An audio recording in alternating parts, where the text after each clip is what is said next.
Being blatantly honest with your kids is maybe one of the more powerful things you can do as a parent. That there's so many ripple effects of being blatantly honest. First of all, in order to be blatantly honest as a parent with a child, you have to come to some understanding of really who you are. That's sort of by itself a very difficult thing for most people to get to, is to be blatantly honest, because they're generally not integrated whole. Now, if you are blatantly honest with your kids, okay, what it allows the kid to do, which is the most important thing in nurturing and developing to a strong adult, is that kids need to be kids.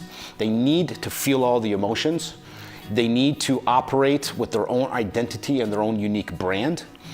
And they need to be able to be comfortable making mistakes. They need to be comfortable knowing their weaknesses. They need to be comfortable sharing their anger, all their emotions, happy, joy, all of those things. If you aren't blatantly honest with your kid, so they see that my dad, my mom has imperfections, then they are allowed to operate with imperfections. If they can operate with imperfections, then they can really be themselves. They're not guarding against making a mistake. They're not guarding against saying something wrong. They're just being themselves, their own unique brand, building their own unique history along the way, right? If parents can be blatantly honest with their children about themselves and their issues and anything that's going on with them, it frees up the kid that says, hey, then I can be blatantly honest with myself, and I don't need to live up to some ideal that my parents or my mom has set up or society has set up. I get to be who I am in my own unique brand. I'm able to tell my kids when I'm sad. I'm able to tell them when I'm happy. I'm able to tell them when I've ate too much. And I'm able to share whatever emotion is going on with me with them all the time. And of course, I was able to share that I was a drug addict for all these times, that I had depression, that they know that I wrote a book. They know all of these things about me. And the beauty of it is, because it's so normal for us to talk this way, they don't even think twice about it. So it's not sensationalized, it's not twisted into their own narrative and their own way of analyzing it and seeing it. They see it just the way it is because I portray it just the way it is. It's funny, but just this morning I get a text from my wife, and my 8-year-old last night says to Jen, says that I miss Dad, he's my emotional blankie. Okay, the reason a kid would say something like that is, and you're their emotional blankie, is because of that I share emotions with them.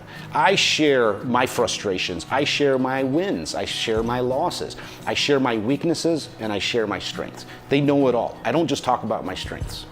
As adults, some of the challenges that we have with depression things are as a result of us trying to free ourselves from some past childhood restrictions and feelings. So for example, let me give you an example. A kid that from the beginning is a sensational athlete, and everyone's telling him good job, good job, good job, and all those things, right? That kid will continuously need to be hearing good job, good job, good job, good job, because from the day one, the reward system was based on these achievements, okay?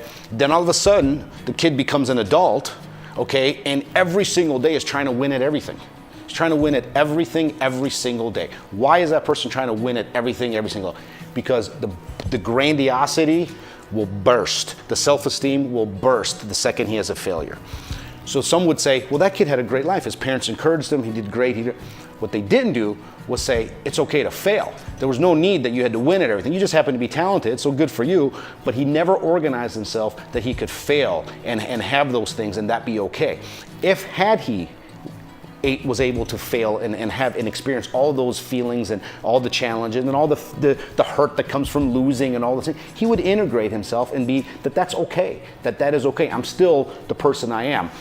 That person grows up a little bit more healthier. And the reason they don't is when our parents get in the way and try to manipulate how our kids should feel. By being blatantly honest, you allow the kids freedom to be exactly who they are. No fear. No fear about talking about their insecurities, and they will probably grow up to be healthier adults.